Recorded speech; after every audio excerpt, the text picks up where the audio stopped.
বহরমপুর মহকুমা স্তরীয় প্রাথমিকের বার্ষিক ক্রীড়া প্রতিযোগিতা হয়ে গেল বেলডাঙ্গায়। রবিবার সিআরজিএস মাঠে উৎসাহের সাথে প্রতিযোগিতায় অংশগ্রহণ করে খুদে পড়ুয়ারা।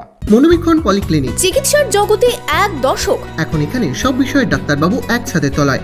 ফোন করুন 7477799515 এই নম্বরে।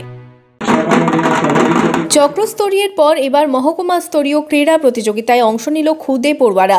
43তম বহরমপুর মহকুমা স্তরীয় বার্ষিক ক্রীড়া প্রতিযোগিতা হয়ে গেল বেলডাঙ্গা সিআরজিএস স্কুল মাঠে। রবিবার বর্ণাঢ্য অনুষ্ঠানের মধ্য দিয়ে শুরু হয় প্রাথমিক, নিম্ন বুনিয়াদী, মাদ্রাসা ও শিশু শিক্ষা কেন্দ্রের ক্রীড়া প্রতিযোগিতা।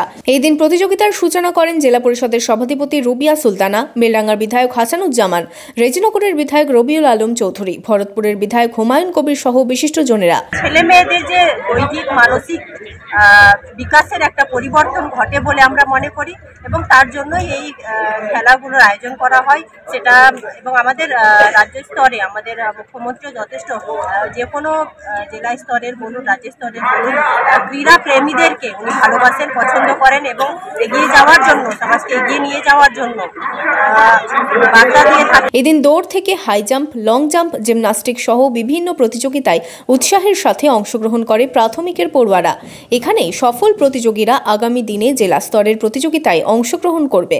মুর্শিদাবাদ জেলার মুখ উজ্জ্বল করবেন।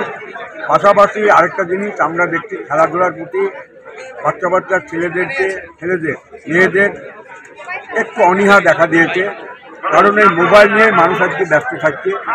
আমরা বলবো আজকে শিক্ষিকারা যদি খেলাধুলার দিকে একটু অগ্রসর হন বা খেলাধুলার দিকে যদি তেনারা এই বাচ্চা ছেলে মেয়েদেরকে যদি জ্ঞান দেন বা খেলাধুলা করা স্কুলে আশা রাখবো এবং মোবাইল থেকে দূরে থাকার জন্য তাদেরকে আহ্বান করাবো।